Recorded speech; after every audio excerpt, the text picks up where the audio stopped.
A tua posse em relação aos bens terrestres é relativa. No mundo transitório, no qual tudo passa, o que agora te pertence, amanhã terá mudado de mãos. Usa, mas não abusa dos recursos de que disponhas.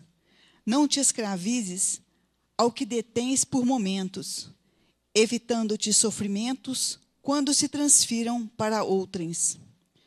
Os únicos bens de duração permanente são os tesouros dos sentimentos, da cultura e das virtudes. Acumula tesouros no céu, ensina o Evangelho. Esta é uma mensagem do livro Vida Feliz, de Joana de Ângeles de Valdo Pereira Franco. Vamos orar. Jesus, mestre de amor e bondade, espíritos amigos que aqui nos acompanham e dirigem nesta reunião, queremos agradecer essa oportunidade de estarmos aqui, nessa casa abençoada, nessa noite de segunda-feira, para essa reunião pública. Pedimos, mestre querido, que nos intua, que nos ampare, para que possamos estarmos presentes dentro do nosso melhor propósito, de aprender cada vez mais, de podermos estar aurindo todos esses ensinamentos que a doutrina espírita nos coloca, para que possamos fazer a nossa mudança íntima, a nossa reforma íntima, para caminharmos em direção a Ti. Pedimos, mestre querido, que ampare o palestrante da noite e a todas as pessoas que aqui estão, e, por extensão, a todos aqueles que nos acompanham de longe, sintonizados com esta casa e com os propósitos que aqui temos. Muito obrigada pelo muito que nos tem dado hoje e sempre. Boa noite a todos. Sejam todos muito bem-vindos, especialmente você. Cumprimentamos aqueles que nos visitam pela primeira vez, os que são habituês das noites de segunda-feira, algumas pessoas que estão retornando à casa hoje, aqueles que foram, mas não foram, né? Os que foram, mas que voltaram. São muito bem-vindos de volta. Vimos algumas pessoas hoje, muito bom. E cumprimentamos os internautas que nos acompanham de longe. Boa noite a todos. Pedimos gentilmente que verifiquem os seus celulares. Vale a pena conferir. Por favor, desliguem, para que vocês possam estar na reunião focados e aproveitando ao máximo da reunião. Passamos a palavra, por favor, com ele, o nosso carinho e a nossa atenção. Teste.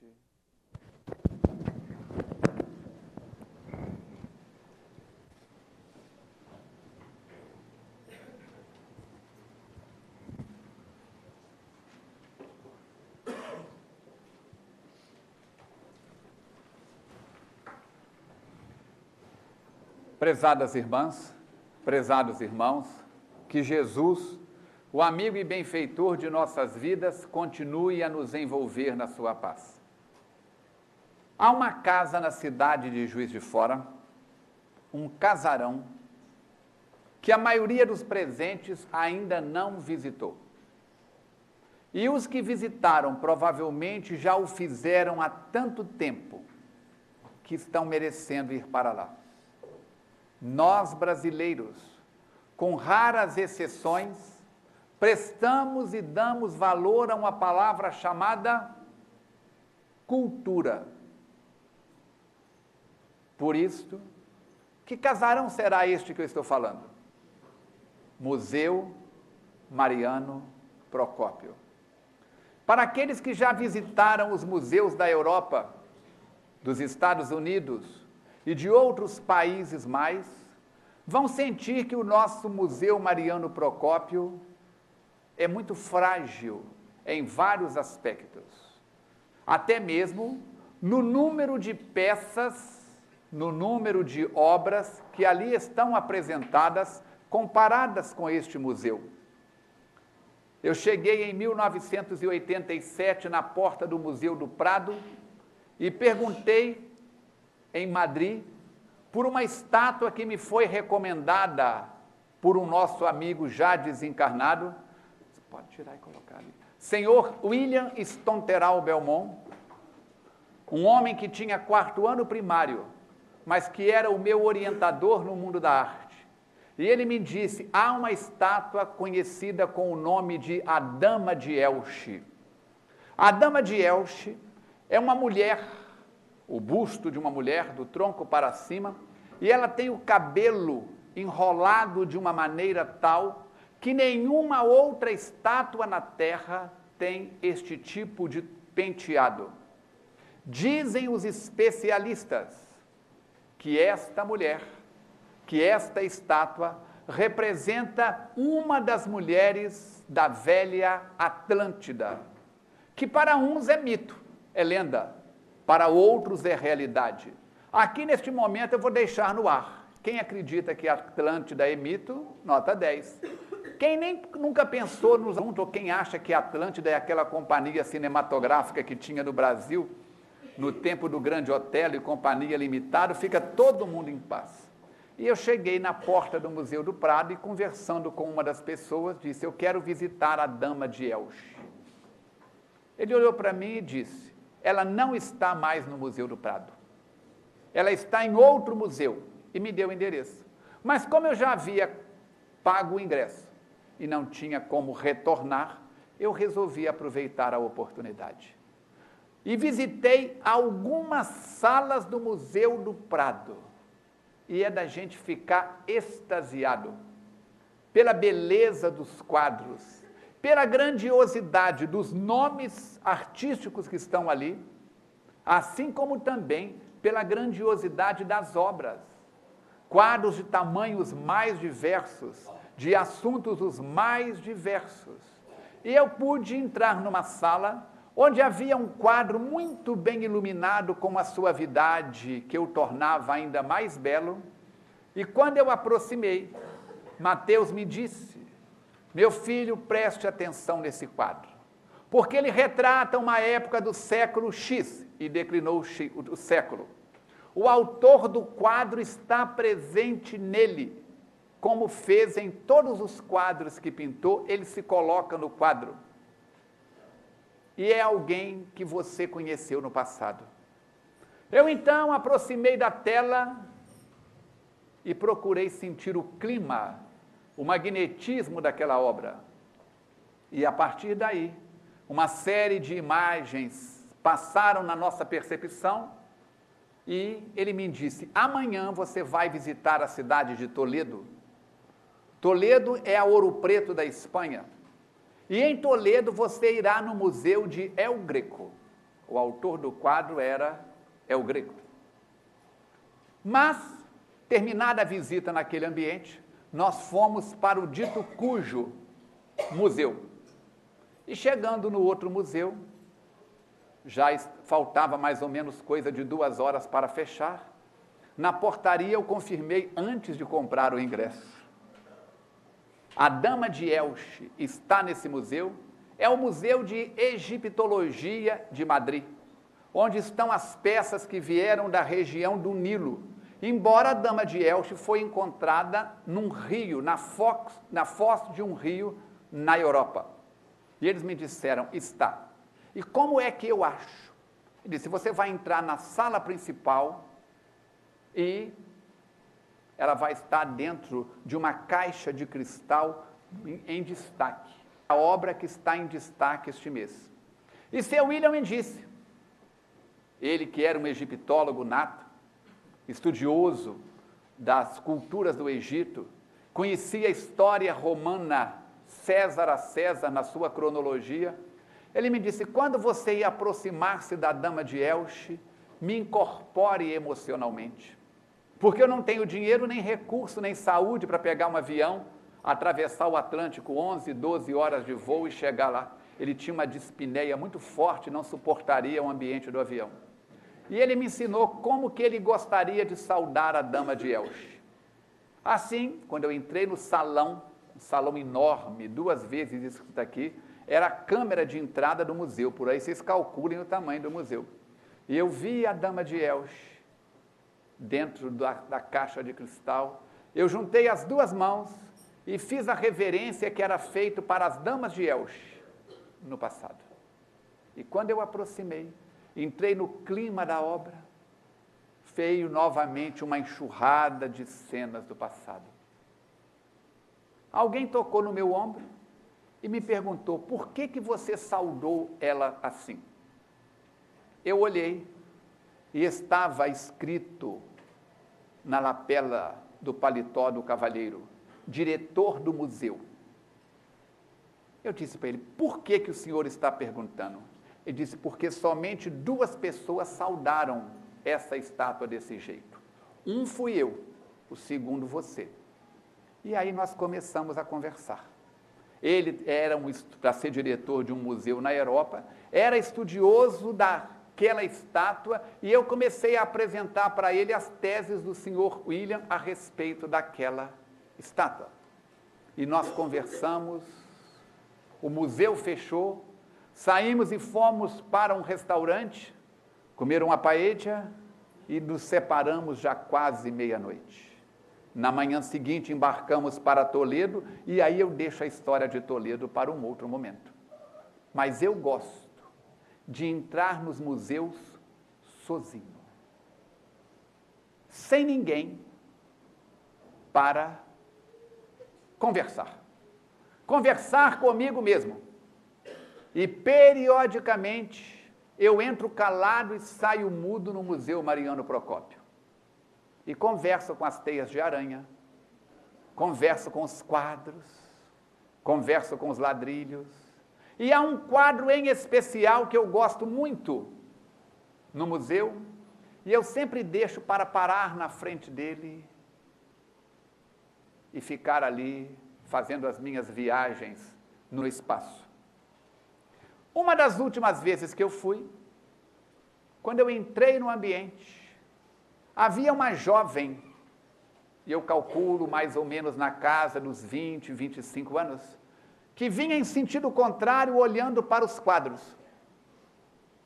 E eu fiquei a uma certa distância, esperando que ela passasse pelo meu quadro, que eu chamo de meu quadro. É uma cena rural, muito bela, com uma série de detalhes da vida no campo. E quando ela parou perto do meu quadro, quando ela passou perto do meu quadro, ela estacou. Estacou, olhou para o quadro e entrou neste clima que a gente chama do clima da absorção. E eu olhando, observando, e ela olhava, olhava, olhava, e eu pensei comigo, vai ver que é parente do autor, vai ver que já viveu num ambiente rural igual a este. Mas o tempo foi passando, eu contei 10 minutos, 15 minutos, 20 minutos, já aproximando da meia hora e senti que ela estava invadindo a minha privacidade. O quadro era meu. Eu vou ao museu para ver tudo, mas principalmente este quadro. E ela foi se tornando pálida, pálida, pálida e balançou. Falei, ela vai cair, ela vai ter um troço. E com aquela abundância de gente no museu, é na sala principal, lá na recepção dá para a gente ver a recepção. Eu dei um passo para frente e eu me julgo bom puxador de conversa. Cada um tem as suas pretensões. Eu costumo dizer que eu converso até com poste. Converso com o computador, converso com a impressora, conversava com a máquina de escrever, converso com espelho, todo mundo sabe disso, que eu converso com espelho, eu conto isso aqui desde o tempo da Cátia. E eu disse para ela, senhorita, e ela fez um movimento brusco, levou um sim, disse, o que é que te chama tanta atenção neste quadro? Posso saber? Ela disse sim, levou a mão a uma certa distância e disse, olha, aqui tem um ponto sujo no quadro. E aí eu já fiquei de cabelo em pé. Como que ela ousava achar um ponto sujo no meu quadro? Porque ninguém sabe, nem os diretores do museu, mas o quadro é meu. Eu aproximei e, embora enxergue apenas de um olho, à vista esquerda eu não enxergo quase nada, 2%. Quando alguém vai trabalhar comigo, ou alguém mais íntimo, eu aviso, se eu passar por você na rua, ao seu lado, e você me fizer um gesto, e eu não responder, Não é mitidez, não é pouco caso, não é perturbação, é campo visual. O que passar dentro do meu campo visual eu percebo, mas se passar um pouquinho fora, já era. Eu tenho uma limitação visual. Então, como que ela ousava pôr defeito na minha obra? Eu olhei e não vi o tal ponto sujo. Mas se eu dissesse que não estava vendo, haveria um desafio. E o objetivo não era esse. Eu falei com ela, e como que você descobriu este ponto sujo? Ela disse, eu vou passeando pelo museu e fico procurando defeito nos quadros. Eu disse para ela uma palavra que eu gosto muito de usar, e a partir de hoje, se eu usar com os senhores e senhoras, por favor, não me levem a mal. Eu disse uma palavra assim, interessante. Interessante é uma palavra que não quer dizer nada. Eu nem concordei, nem discordei, mas toquei a conversa. E como é que você desenvolveu esta habilidade? Eu disse, eu tenho um olho clínico, eu bato o olho e descubro um defeito. E neste quadro, como eu não achei defeito, eu digo, opa! Eu fiquei procurando outra coisa e achei um ponto sujo. Eu disse para ela, você topa fazer uma experiência? E como a conversa estava tranquila, aquele silêncio do museu, ela disse sim. Feche os olhos, dê 2 passos para trás e olhe a tela como se você estivesse vendo-a pela primeira vez. Procura desfocar e entra no clima da tela. Ela olhou para um lado, olhou para o outro, deu 2 passos para trás, fechou os olhos, abriu e entrou no clima do quadro. E fez aquele... Eu disse para ela, mudou? Ela disse, mudou. O quadro é totalmente diferente. Eu agora estou vendo o quadro no todo. Eu disse, pois é. E esta cena tem a ver com você. Porque você veio andando e parou um tempo totalmente diferente no quadro. E ela disse, tem a ver com meu avô. Meu avô foi o anjo bom da minha vida. Mas quando eu fiz 11 anos, ele me prometeu que estaria no meu aniversário e morreu na véspera. Ele morava numa fazenda parecida com esta. Meu avô morreu. Eu vi entrar no ambiente um senhor de bigodes fartos, as pontas cofiadas para cima, costeletas largas, meio esbradas, e aproximou e abraçou-a. E ela sentiu um tremor. Eu disse, pois é, seu avô Frederico gosta muito de você e te visita sempre.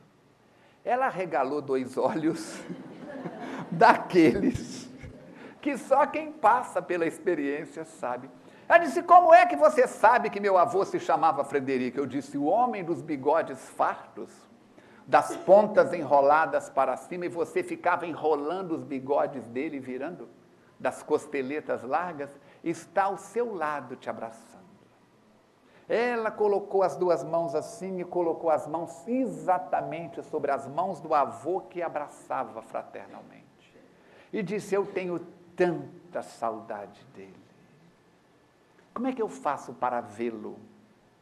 Como é que eu faço para senti-lo?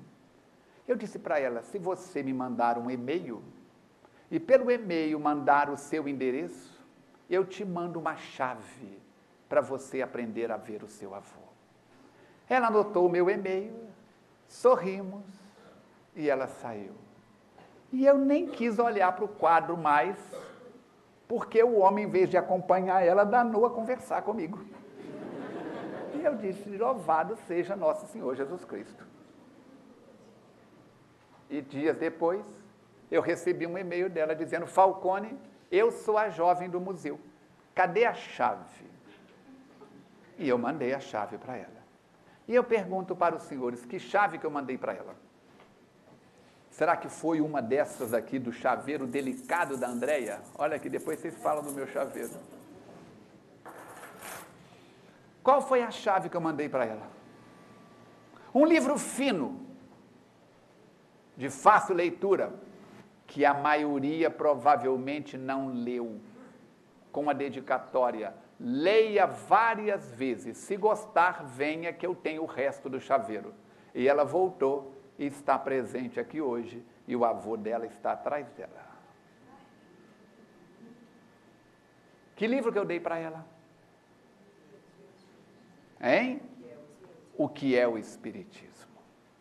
Ela leu, releu, me mandou um monte de perguntas e eu disse para ela: as respostas estão na ponta da língua, mas só na FEAC. E ela veio à FEAC. Começamos a conversar no atendimento fraterno e ela hoje está ampliando os horizontes da percepção espiritual dela, crescendo. Já leu o livro dos médiuns, o livro dos espíritos, o Evangelho segundo o Espiritismo, o Céu e o Inferno. Está lendo agora a Gênese. É uma jovem universitária, devoradora de papel, adora ler. Por que nós trouxemos essa história hoje? Pela presença dela, pela presença do avô, e para mostrar que nós precisamos, podemos e devemos, em caráter de urgência e para a nossa própria felicidade, mudar o nosso foco para melhor. E eu já disse aqui várias vezes que há pessoas que dizem assim: eu sou um psicólogo nato, nunca frequentei uma aula de psicologia, mas eu bato o olho em alguém e prontamente sei os seus defeitos. Por que acontece isso? A pessoa olha para alguém e descreve os defeitos da outra, e descreve com tal minuciosidade que a pessoa pergunta assim: mas espera aí, você colocou algum detetive atrás de mim? Como é que alguém pode ter essa habilidade de olhar o outro, bater os olhos no outro e descobrir os defeitos? Freud explica isso, dizendo que isso se chama transferência. Eu olho para alguém e transfiro para ela aquilo que eu tenho dentro de mim. Identifica, dá ressonância, e a partir daí eu começo a descrever o lado negativo da pessoa que eu trago dentro de mim. Todo mundo sabe o que quer dizer a palavra ressonância? Eu vou dar um exemplo que vocês, para quem lembra, vai ser fácil de colocar, e para quem não lembra, vai aprender. Você pega o diapasão, que é um instrumento de afinar, instrumentos musicais, bate ele é a nota Lá. E você vai e afina um violão. Tom, tom, tom, tom, tom, tom, tom, está afinado. Coloca ele em cima da cama, ou coloca ele em cima da mesa. Pega outro violão, bate o diapasão e afina o segundo instrumento no mesmo nível sonoro do primeiro. Se você pegar o dedo e tanger a corda mais grossa do violão, que nota é a corda mais grossa do violão? Dó, mi, sol, dó. Fala para nós, professor. Nota Mi. Então, se você pegar a nota Mi, fica tom, tom, tom, tom, tom, tom. A hora que você olhar no primeiro instrumento, o que vai acontecer? A mesma corda vai começar a fazer assim. Por quê? Está em ressonância. Assim, quando eu digo que eu bato o olho e prontamente sei o negativo da pessoa, eu sou um excelente psicólogo, eu estou entrando em ressonância com a outra pessoa, com o meu lado negativo. E como eu sou curioso, fui perguntar a professores, diretores e alunos do curso de psicologia em diversos níveis. Aqui, no curso de psicologia, tem uma matéria que ensina você bater o olho na pessoa e descobrir o lado negativo? Não, de jeito nenhum. O trabalho da psicologia é outro totalmente diferente. Eu sabia, fui confirmar. Agora nós podemos, se temos esta habilidade de entrar na intimidade de outra pessoa e perceber o que está passando ali dentro, nós podemos fazer o que se chama cara, coroa. Eu sou do tempo do CD. Quem lembra do CD? CD não. do long play. Que CD! Eu sou do tempo do long play. Então, o que acontecia? A gente colocava a suíte quebra-nozes e colocava para tocar. Quando chegava no fim do long play, tinha que virar o disco. Aí ouvia de novo o lado B, tirava aquele e punha o disco número 2, lado A. A pastoral de Beethoven eram 4 long plays, chiando mais do que tocando. Então, quando uma pessoa começa a falar muita abobrinha, a gente dizia na mocidade, vira o disco. Quer dizer, muda. Assim, se eu tenho habilidade para olhar para alguém e descobrir o lado negativo dela por ressonância, eu posso usar essa habilidade e mudar o meu foco. Se eu mudo o meu foco, eu mudo a minha sintonia, a minha conexão com o ambiente espiritual. Quem assistiu o filme Avatar aqui e viu apenas um monte de seres primitivos jogando flecha nos aparelhos dos terráqueos evoluídos, a mensagem do filme é mostrar que nós estamos conectados numa grande rede, numa grande network. Quando você pisa no chão, você está pegando energia do chão. Quando você toma um banho de cachoeira, que os umbandistas dizem que você está descarregando energia, está descarregando sim, mas descarrega também com a caneca, com um balde de água fria, com uma chuveirada de água fria. Não é isso? Eu tenho mania de abraçar árvores. E o povo acha que a gente é doido. Deixa. Eu abraço a árvore do museu, eu ponho a mão. Nós fomos há 2 anos na Filadélfia, numa experiência mediúnica, e na porta da universidade, um carvalho centenário. Eu olhei para aquela árvore e disse, irmão Carvalho, você já enfrentou tantas tempestades, tantos invernos, tanta neve, tantos outonos, tantas primaveras, receba o abraço do Brasil. E abracei-o. O Carvalho. Quando eu abracei o Carvalho, o nosso Alexandre, que é psiquiatra, bateu um monte de foto. Eu ouvi o barulho e pensei assim, que tanto batem foto? Quando eu saí do transe, do abraço com o Carvalho, que eu olhei, ele estava falando com o povo, e esse aí não tem salvação. Nós podemos virar, mudar o nosso foco e procurar desenvolver a habilidade de olhar para alguém e descobrir o lado positivo. Por que não dizemos, eu sou um psicólogo nato, eu bato o olho em alguém e prontamente sei as suas virtudes, as suas qualidades?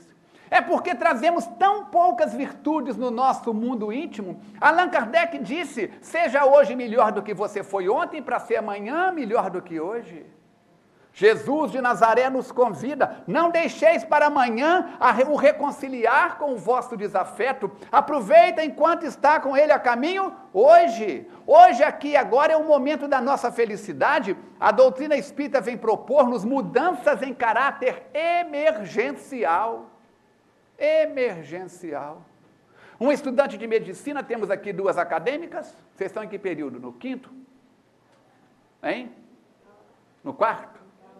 No 8º, mamma mia, no 8º período já, daqui a pouco estão com CRM nas costas.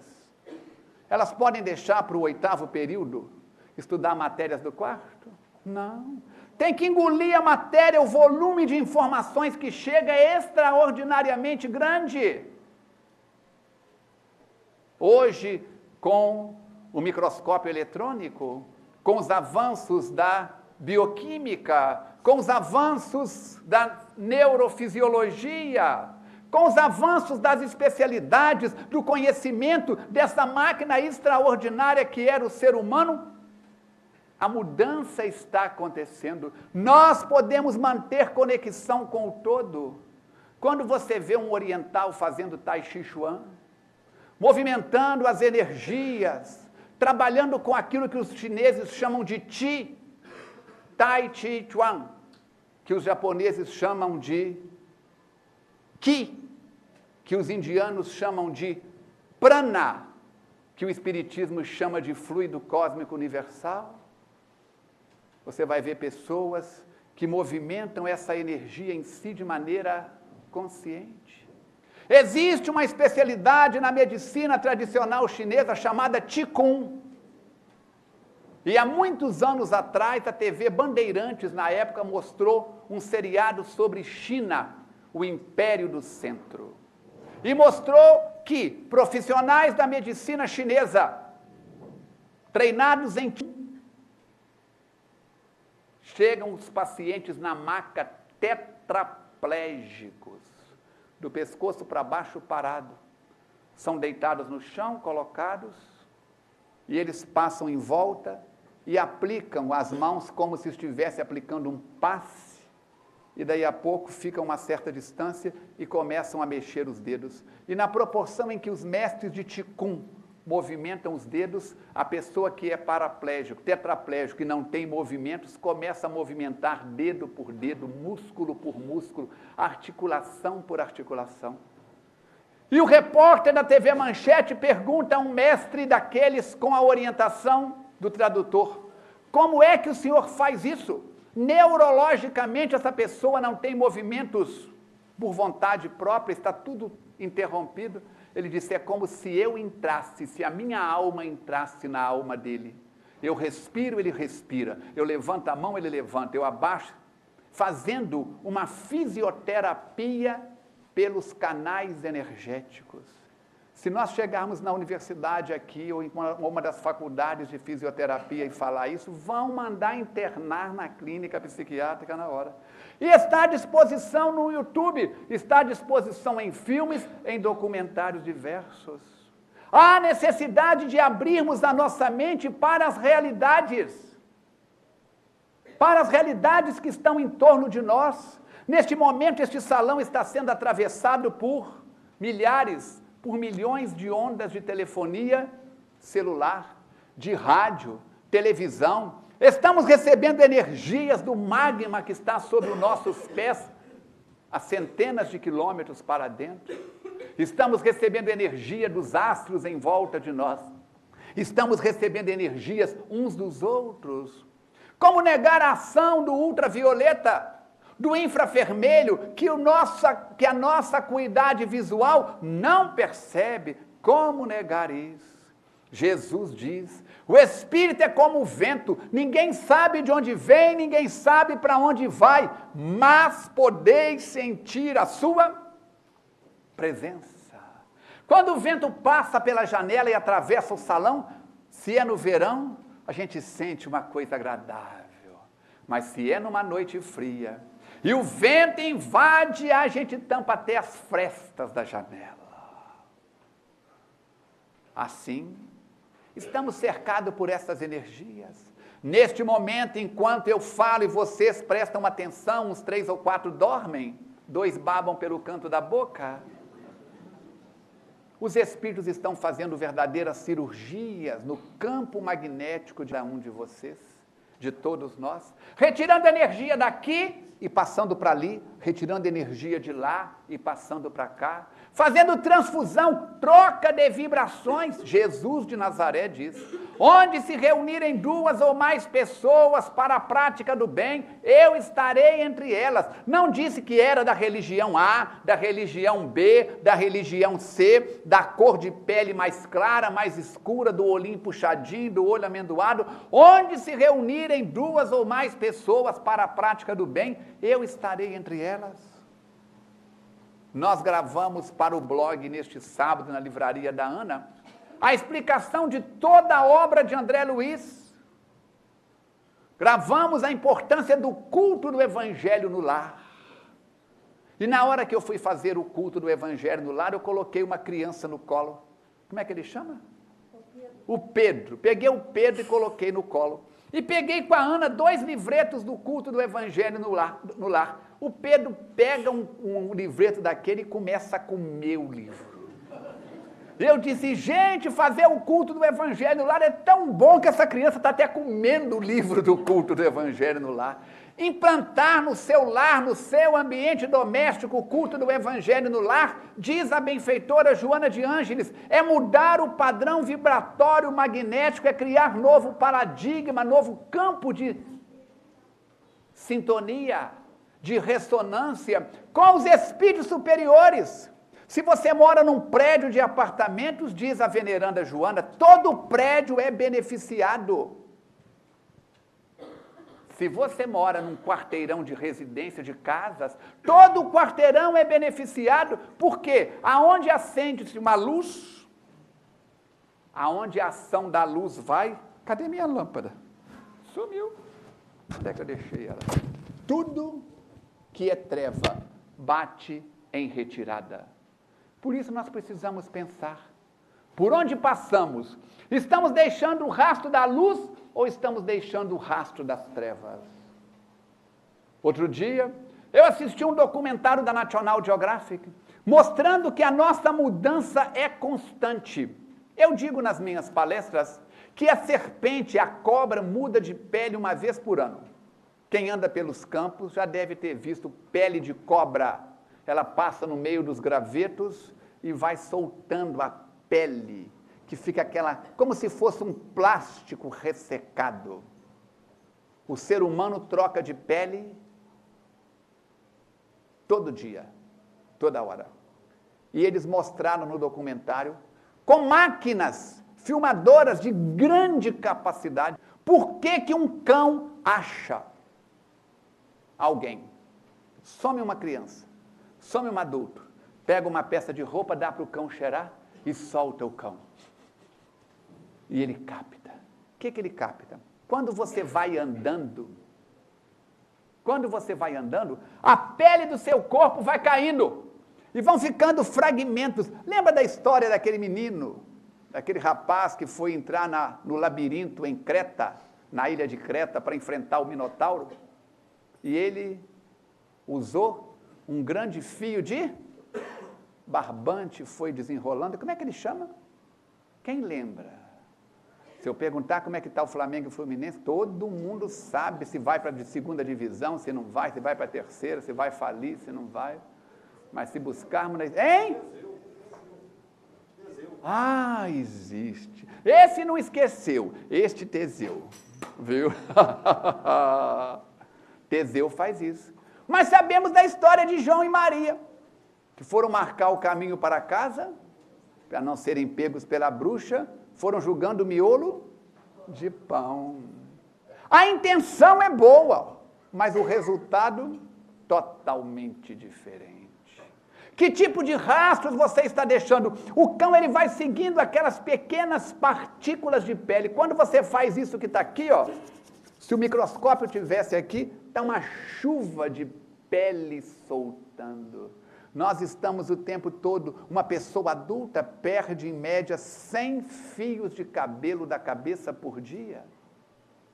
E quem tem cabelo grande é mais fácil de detectar isso, porque fica na escova, não é isso? E nós temos em média de 150 a 200 mil fios de cabelo na cabeça. E aí eu pergunto, quantos pensamentos nós temos por dia? Buda dizia que nós temos cerca de 40 mil pensamentos por dia. E esses pensamentos nossos estão na psicologia de ver o defeito ou de ver a qualidade? Podemos mudar o rumo da nossa existência. Podemos mudar, mas isso é uma mudança que acontece progressivamente. Se não faz igual aquela criança que, flagrado pelos pais, numa mentira, e o pai mais a mãe explicando as consequências negativas de uma mentira, ele levanta a mão como escoteiro e diz, juro que a partir de hoje não falo mais nenhuma mentira. Acabou de falar a primeira. Porque abandonar a mentira é um comportamento que exige uma reeducação muito grande. A psicologia da quarta força diz que nós falamos, os que não falam mentiras, falam em média 100 mentiras por dia. E aí até dentro da mentira a gente coloca o racismo. Ah, é uma mentirinha branca. Por que não é uma mentirinha amarela? Por que não é uma mentirinha... Não, uma mentirinha branca pode. Racismo. Não, é uma mentirinha pura. Como é que faz? A benfeitora Joana de Ângeles diz que todo grande incêndio começa com uma pequena fagulha. Duvida? Descalce o sapato, jogue água no chão e enfia o dedo numa tomada 110. Não precisa de mais do que isso. Você vai ver 20, 30 reencarnações suas numa fração de segundo, tão rápido que quando tirar o dedo vai perder a conexão com as reencarnações. Pode não ver a realidade, mas que vai alucinar, vai. Agora, se colocar no 220, aí já começa a ver coisa de antes das pirâmides do Egito. E pode acordar no além. Então, não façam a experiência. E se fizerem, não venham baixar na quinta-feira e dizer: Falcone, eu fiz aquela experiência que você falou. Tenho nada com isso. É responsabilidade de cada um. Está na hora da sua, da minha, da nossa mudança. Mas eu pergunto, estamos realmente voltados para esse compromisso de mudar o nosso foco? De prestar atenção no lado bom de cada coisa? De educar os nossos sentimentos para abrir a boca somente para comentar o lado bom das pessoas, das situações? Estamos dispostos a mudar os nossos comportamentos? Minha avó contava uma história de que havia um camundongo muito medroso. Muito medroso. E ele pedia que ele queria mudar. Um dia, ele olhava para o céu e dizia: ó estrela guia, me muda. E um dia, a estrela veio na direção dele. E a estrela se transformou num gênio, daqueles de Aladim, que disse para ele: o que se passa? Eu sou o camundongo mais medroso da região. Eu quero que o senhor me ajude a mudar. Eu tenho pavor do gato que mora aqui na região. Ele disse: muito fácil. E o espírito estalou o dedo e ele se transformou num gato. Passado uma semana, 2, o gênio resolveu vir conferir como é que estava o camundongo agora transformado em gato. Chegou, encontrou o gato tremendo em cima da árvore. Mas o que aconteceu? Ele disse: tem uma peste de um cachorro do vizinho aqui que não me dá sossego. Eu estou morrendo de medo do cachorro. Ele é grande, forte. Aí, o gênio estalou o dedo e transformou ele num cachorro. E o dono da fazenda gostava de caçar. E foi caçar. E daí, há umas 2, 3 semanas, o gênio resolveu vir visitar o camundongo, que ele tinha vindo transformado em gato e que agora estava sendo transformado em cachorro. E quando chegou, procurou.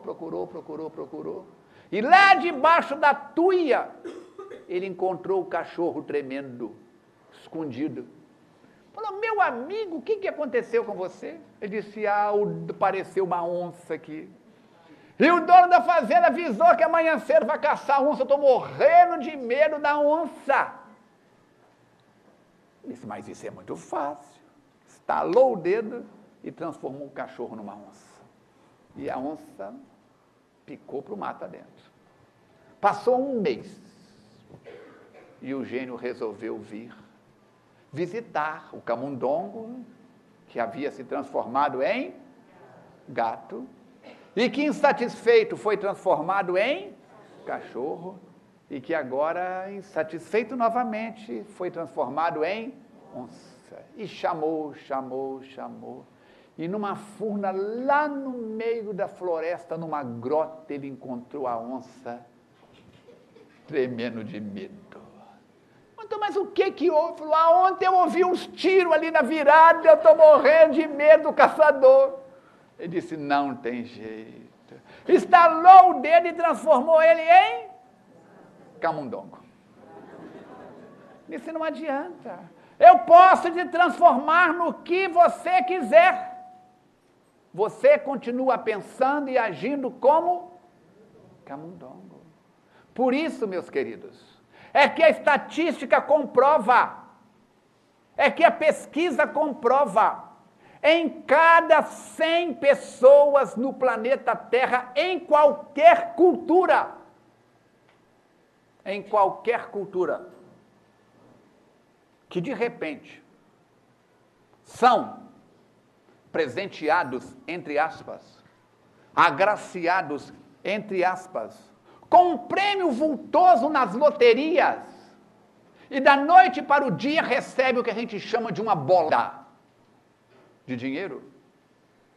Mudam de casa, mudam de aparência, mudam de vestuário, mudam de hábitos, mudam.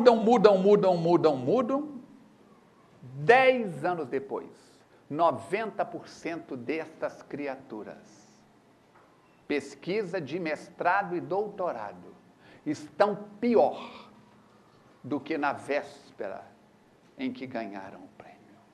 Porque mudou por fora a fartura de din-din, mas não mudou por dentro a fartura de autoequilíbrio. Quantas pessoas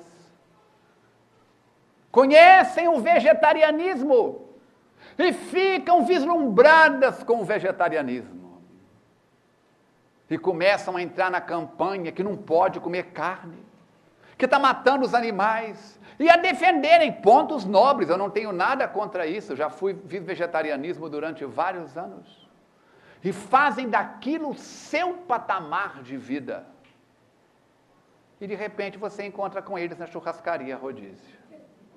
Mas o que eu vou falando? Cansei. Por quê?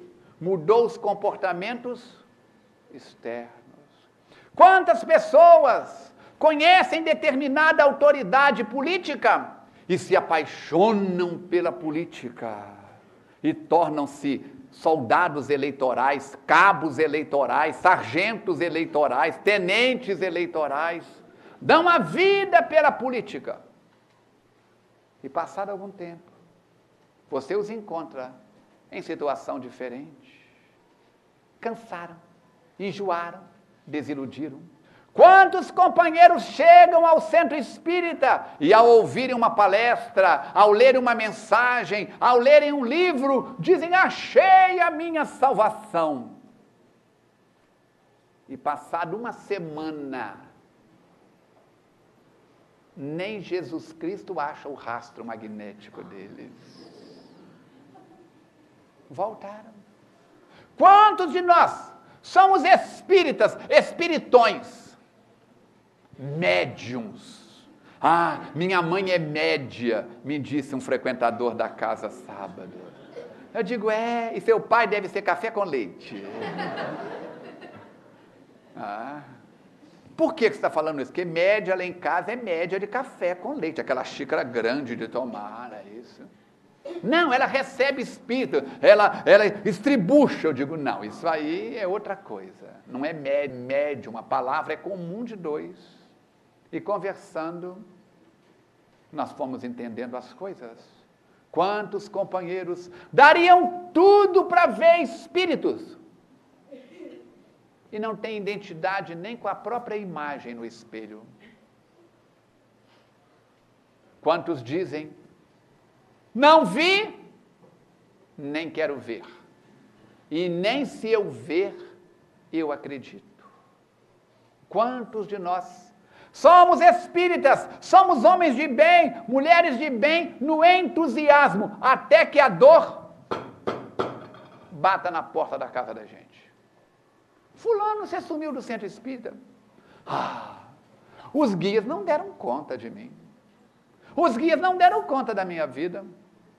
Há muito tempo que nós não somos visitados pelos amigos do alheio no ambiente periférico da FEAC. Quem é da velha guarda lembra. O Isaltino frequentava a casa com as 2 filhas e a esposa. Tinha um Fusca, que ele gostava mais do Fusca do que das 3. Cuidava do Fusca, eu dizia que ele passava cotonete nos cantinhos do Fusca, o Fusca sempre brilhando. Um dia o Isaltino está no passe, a gente fazendo a palestra, e Mateus me disse: estão levando o Fusca do Isaltino. Eu eu disse para ele, Mateus, eu vou avisar. Não avisa, meu filho, deixa, vão-se os anéis, ficam os dedos. Quem sabe agora ele presta mais atenção na esposa e nos filhos, nas filhas. E eu fui falando e fui murchando e vi o Fusca do Isaltino indo embora. Eu digo, meu Deus, é hoje, acabou a reunião. Eu estava na psicografia com o doutor Jacó e entra um homem bufando pelo salão afora. Falcone, cadê meu Fusca? Eu disse, foi-se, meu filho. Mas por que eu digo que você roubou muita carruagem dos outros no passado, na velha França? Este é o primeiro, ainda faltam mais 2, e os outros 2 já foram também. Tem um companheiro aqui, comprou um carro 0 quilômetro, está aqui no ambiente, e quando desceu, cadê o carro? Já levaram 4 carros da porta da FEAC. Por isso, tranquem, para evitar isso. Mas cadê os guias? Os guias têm coisa mais importante para fazer, meu querido. Coloca uma tranca, uma tetra-chave, coloca uma tranca carneiro, uma tranca elefante, uma tranca rinoceronte, uma tranca, seja o que for, coloca. Não é isso? Já que você tem tanto apego, aquele carro vale mais que sua esposa, que seu marido, que seu filho, que sua sogra, tranca, manda fazer uma caixa de cristal, igual fizeram para a Dama de Elche, põe seu Furca lá dentro, né? E deixa aquela peça de museu enferrujando lá. Precisamos lembrar. Olha a mensagem que a Ana acabou de ler. Impermanência. Estamos na terra para mudar. Estamos na terra para reeducar-nos. Teus bens não te pertencem, nada é nosso. Me diga uma coisa que é seu. 100%. Ah, Falcone, o nome é meu. Não é, seu pai e sua mãe que te deram na pia batismal. E eu vejo cada nome que eu me admiro da criatividade. Um dia, chegou uma senhora no consultório, eu não sei se eu já contei isso aqui. E aí, a secretária tinha atrasado. E era a primeira vez que ela consultava comigo. E eu falei com ela, pode entrar.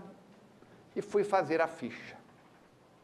E quando eu perguntei o nome dela, ela disse, Estratela de Quina da Silva. E eu perguntei, como é que escreve isto? E ela foi ditando, letra por letra. E aí, data de nascimento, não sei o quê, PPP, aquela história toda. E quando chegou embaixo, eu voltei e perguntei para ela, a senhora tem e-mail? Ela disse, tenho, Estratela. E eu coloquei Estratela arroba de quê? E ela disse estratela@yahoo.com, deu lá, não lembro qual que era, não sei das quantas. E conversamos. O senhor deve estar estranhando o meu nome. Disse, mas é um nome muito interessante. Eu não tinha outra coisa para falar. Ela disse, pois é. Papai registrava a gente quando a gente já estava com 3, 4, 5 anos, morava na fazenda no interior. E o escrivão da minha cidade, da povoada, tomava umas pingas. Um dia ele chegou lá com o nome de 2. Eu e meu irmão Pedro. O Pedro tinha nascido, eu estava com 5, eu estava com 4. E ele perguntou, como é que é o nome do menino? Pedro da Silva, Pedro Afonso da Silva. Tá? Data de nascimento, tal. Ele preencheu, registrou, pronto. Tem mais algum? Tem a menina. Está com 4 anos, nasceu 1 ano depois dela. E como é que eles chamam? Ah, Estratela de Quina, lá em casa, Estratela de Quina. E ele pegou e escreveu, Estratela de Quina. Aí ficou, Estratela de Quina da Silva. A senhora entendeu? O povo lá dentro já entendeu, ó. Todo mundo entendeu? E eu falei com ela assim, ainda não entendi. Que a gente assim, que é de cidade grande, tipo Astolfo Dutra, né, fica assustado. Ele disse assim, meu nome é Regina. Né? Tanto que todo mundo me chama de Regina. Eu estou dando o nome para o senhor porque é para documento. Meu pai virou e disse assim, lá em casa Estratela de quina. Eles tratam ela de quina. Estratela de quina. E o escrivão que estava mamado escreveu Estratela de Quina da Silva. Vocês estão rindo? A sorte de vocês foram ter nascido em Juiz de Fora. Quem nasceu por esse Brasil afora, como é que faz? Então, tem coisa pior que eu não posso contar aqui. Assim, nós temos que ver que mudança que você quer na sua vida. Que rumo você quer dar à sua existência? Que padrão de coragem você quer ser? Ah, eu queria ganhar. Você viu a Mega Sena, menino? Aquele carro, você viu 30 milhões. Meu Deus do céu. Ai, meu Deus. Ah, se eu ganhar. A gente pergunta assim, e quantos cartões você julgou? Não, eu não julguei, mas você já pensou se eu ganhar? Ô, desgraçado, pelo menos joga um cartão para não ficar desse jeito. Não é isso? O que você quer mudar na sua vida? Mudar o número da conta bancária e perder a paz? E daqui a 10 anos estar em pior situação do que antes? A porta estreita e a porta larga. Vamos mudar de camundongo para gato, sim. E aprender as habilidades do gato. Medo não é simplesmente o antagônico de coragem. Medo é falta de autoconhecimento. Vamos passar de gato e crescermos para cachorro. E latirmos forte. Vamos subir para o nível de onças, panteras. E vamos enfrentar os caçadores da vida que estão dentro de nós. Vamos visitar o Museu Mariano Procópio. Vamos ver quem descobre o meu quadro lá. E ao olhar para ele, procura dar 2 passos para trás. Entrar no clima daquele quadro que você se identificar com ele. Procurando o lado positivo. Respira aquele ar do museu, aquele silêncio do museu, e pense quantas vidas estão elas 4 paredes. O Museu Mariano Procópio, para os museus do Brasil, é um dos museus mais ricos de peças. Eu não sei se vocês sabem disso. A maioria, quando muito, vai para levar o filho, o neto no pedalinho, para jogar milho para os gansos. E acabou e pronto. A nossa vida é uma vida de cultura. Por isso, o Espírito de Verdade diz, e está no capítulo 5 do Evangelho segundo o Espiritismo, Espíritas, amai-vos. Eis o primeiro ensinamento, e instruí-vos. Espiritismo é instrução, instrução que gera mudança, que abre os horizontes da nossa mente. E o benfeitor Mateus diz que informação sem transformação gera estagnação. Nosso benfeitor Mateus, na ampliação da dinâmica da casa, recomendou que nós utilizássemos uma da sala do 1º andar. Colocamos uma televisão grande para os grupos de estudos. Nas tardes de segunda e terça-feira, nas noites de quarta, de sexta e de sábado. E na segunda-feira aproveitamos o ambiente e estão lá embaixo. Ninguém está sentindo falta de nada, não? De quê? Dos gritinhos de crianças. As mães com as crianças estão lá embaixo. Numa sala, num ambiente que será preparado cada vez mais para que a meninada possa ter conforto. E uma mãe veio dizer assim, mãe, as crianças perderam o valor na casa? Eu disse, por quê? Porque Mateus Fraga sempre disse que aqui quem manda é a criançada. E agora tiraram as crianças do salão? Eu disse, mas que habilidade para ver o lado negativo das coisas. Ele orientou que fosse dado de presente para as mães e para as crianças um ambiente tranquilo, onde a meninada possa ficar no chão, mexendo, brincando, fazendo com compromisso. Mãe de boca fechada. A televisão, o som, as crianças podem fazer barulho. Os adultos não. É um presente. Por isso a mãe sobe com a criança. A criança gungunou, desce, tem um ambiente próprio de presente. E as crianças que ficavam naquela sala foram deslocadas para o 3º andar. Continuamos em campanha para ocupar o terreno aqui. Acho que vai ter que partir para a invasão, que pelos meios legais está uma dificuldade. Para mudarmos, para ampliarmos, para multiplicarmos as frentes de serviço na nossa instituição. Recebemos com carinho hoje a visita da Ângela Jung. A Ângela, que era chamada na FEAC, Ângela Sopa, porque ela e o marido, durante quantos anos, Ângela? Hein? Durante 16 anos, a Ângela foi a responsável pela sopa, pelo trabalho da alimentação de sábado. Se aparecesse de uma vez só a sopa que já passou na mão da Ângela aqui na FEAC, afogava nós todos e talvez o quarteirão. 16 anos fazendo panelões de comida aos sábados. Ela mais o esposo mudaram para outra cidade, Cabo Frio, e continuam acompanha pela internet, Falcone, toda segunda-feira estou lá na internet. Fecho os olhos e me transporto, viajo para dentro da FEAC. Quantos companheiros estão espalhados por este mundo afora? O nosso Alex Setime está acompanhando da Austrália e outros mais acompanhando de diversos pontos do planeta.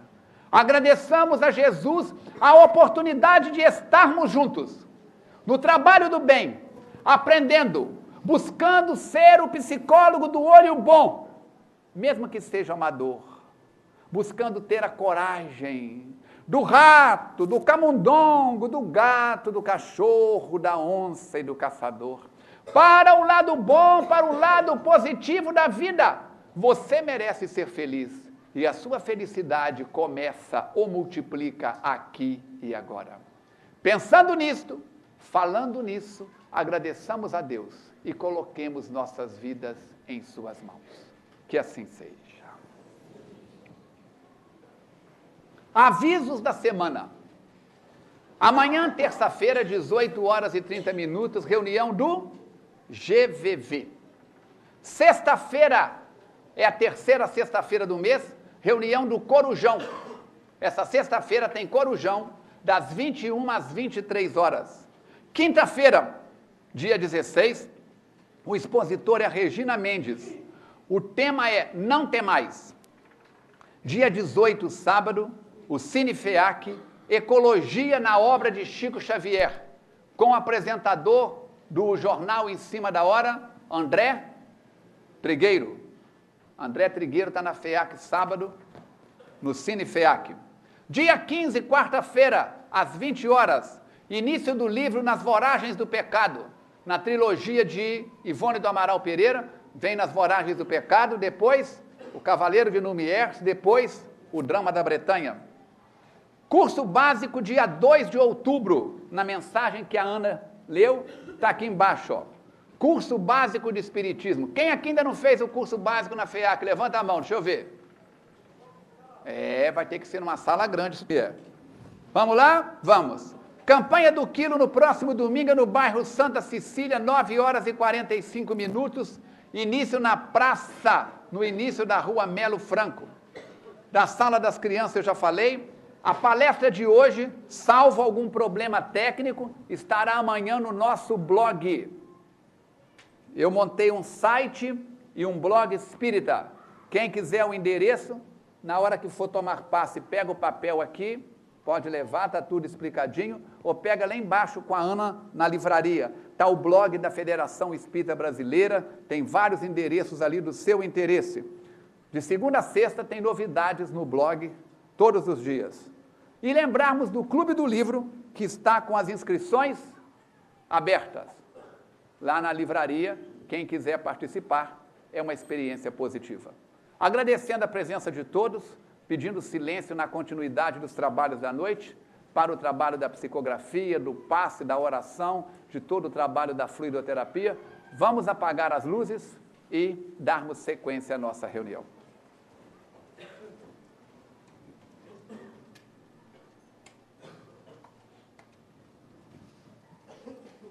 Lembrando que o filme Nosso Lar está batendo todos os recordes, cada vez aumentando o número de frequentadores, batendo recordes de quantidade de pessoas assistindo o filme e também de valores monetários. Continuamos, Jesus, a reunião desta noite, agradecendo a oportunidade de estarmos juntos nesta segunda-feira em que aproximamos da primavera, que em breves dias estará nos visitando de maneira mais ostensiva. Permita que o inverno que está partindo possa levar o homem velho que ainda carregamos dentro de nós e que possamos abrir espaço para que as flores do ipê amarelo, do ipê roxo e de tantas outras árvores que estão florindo possam crescer e multiplicar no nosso modo de falar, de pensar e de agir. Abençoe as crianças e as mães lá embaixo na sala especial, as crianças e os jovens na mocidade, na evangelização infantil, do adolescente.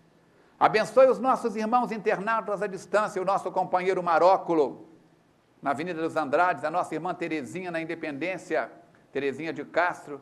Abençoe a todos que estão sintonizados conosco, os nomes que deixamos anotados lá embaixo na recepção. Faça da nossa casa, Jesus, faça do nosso coração um espaço de bênçãos em favor de todo o bem que possa ser feito.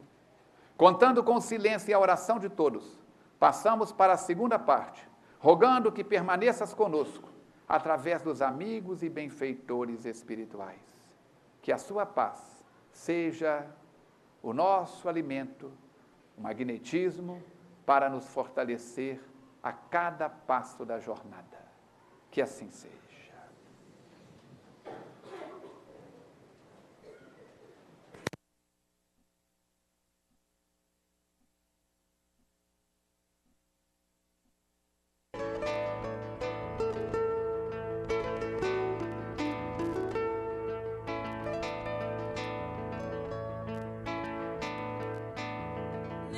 Nebulosa implodir, pólen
espírito da grande luz e luzes jorraram em profusão.